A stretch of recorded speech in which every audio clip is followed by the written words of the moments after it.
যারা নাকি ইসলামের লেবেল লাগিয়ে, যারা নাকি এবিটি স্বর্ণ চেনেন, এবিটি স্বর্ণ দেখতে মনে হয় যেন চকচক করে স্বর্ণ, আসলে মূলত স্বর্ণ নয়, ওটা হইল একটা উপরে লেবেল লাগাইছে স্বর্ণে, ভিতরে কিন্তু অন্য কিছু, ভিতরে হইল স্বর্ণের পরিবর্তে অন্য কিছু।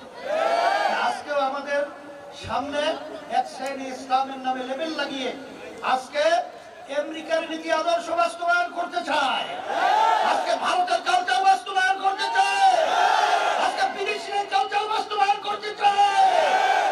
আমি নোয়াখালী আমার ভাইদেরকে, বাংলাদেশের মানুষকে আমি বলবো, আমরা ধোঁকাবাজি স্বর্ণ দেখতে চাই না, আমরা ছড়ির স্বর্ণ দেখতে চাই, এবং বাংলাদেশের মধ্যে আমরা বাস্তব ইসলামকে দেখতে চাই।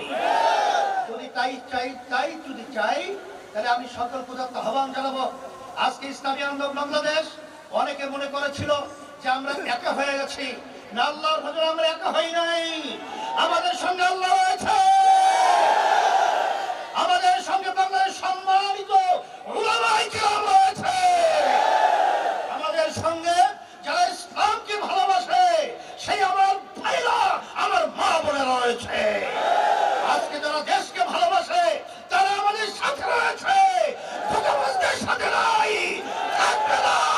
বাংলাদেশ থেকে ওদের উৎখাত করতে হবে, অরিজিনাল স্বর্ণ বাংলাদেশে বাস্তবায়ন করতে হবে।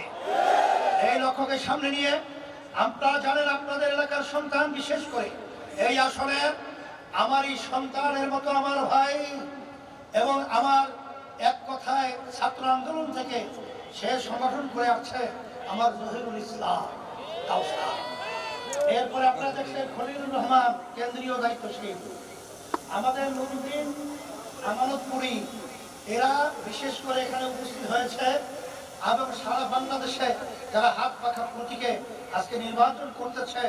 আপনাদের কত উন্নয়নের কথা আমি কিছু বলবো না, তবে সংক্ষেপে একটা বুঝি বা একটাই বলি, যদি আজকে হাত পাখাকে আপনারা বিজয় করতে পারেন এবং এই ইসলামকে বিজয় করতে পারেন, সারা দেশের মানুষের মুখে আল্লাহর ফজল করমে হাসি ফুটাতে পারবো ইনশাআল্লাহ।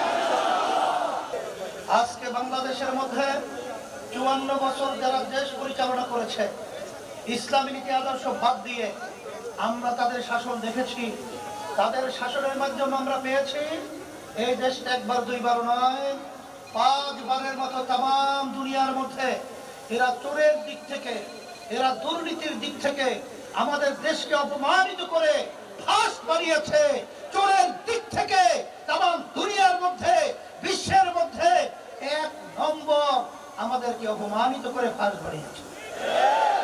আজকে এদের পরিচালনা আমরা দেখেছি, এদের পরিচালনায় হাজার হাজার মায়ের কোলগুলো সন্তান হারা হয়ে গেছে, এদের পরিচালনায় আমাদের দেশের টাকাগুলো বিদেশে পাচার হয়েছে, এক কথায় আমরা যা চেয়েছি তা পাইনি।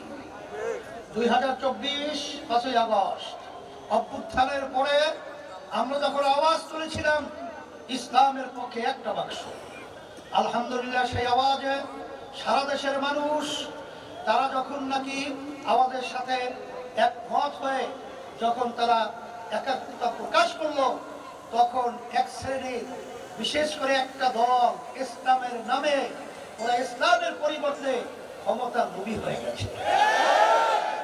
ওরা আজকে আমাদেরকে বলে যে ওরা নাকি এই প্রচলিত নিয়ম অনুযায়ী দেশ পরিচালনা করবে।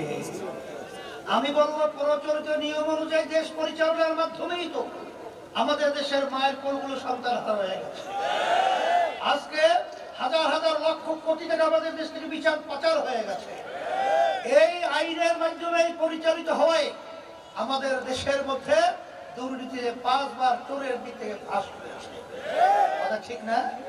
এই জন্য আমি সকল ক্ষুধার্ত আহ্বান জানাবো, এই জন্য আমি এই হাত পাকা প্রতীক, শান্তির প্রতীক আমি আমার জহিরের হাতে উঠিয়ে দিয়ে আপনাদের সামনে আমানত হিসেবে রেখে গেলাম। আল্লাহ যেন হাত পাকা প্রতীকে বিজয় দান করেন। আমার হাতে উঠিয়ে দিয়ে আপনাদের সামনে আমানত হিসেবে রেখে গেলাম, আল্লাহ যেন বিজয় দান করেন। আমাদের নুরুদ্দিনের হাতে আমি হাত পাতা উঠিয়ে দিয়ে আপনাদের কাছে আমানত হিসেবে রেখে গেলাম, আল্লাহ রাব্বুল আলামিন ইসলামের আন্দোলন এবং হাত পাকা প্রতীকে আল্লাহ বিজয় দান করুক। সারা বাংলাদেশের ভিতরে হাত পাকার জোয়ার উঠেছে আল্লাহর রহমতে। আজকে আমি লক্ষ্মীপুরে সমাবেশগুলো করেছি, আল্লাহর রহমতে স্বতঃস্ফূর্তভাবে সর্বশ্রেণীর মানুষ আজকে হাত পাখার প্রতি তারা আজকে বিজয় করার জন্য নেমে গেছে। নোয়াখালী এসে তাই দেখেছি, সারা বাংলাদেশ ঘুরে তাই দেখি। এবং 12 তারিখ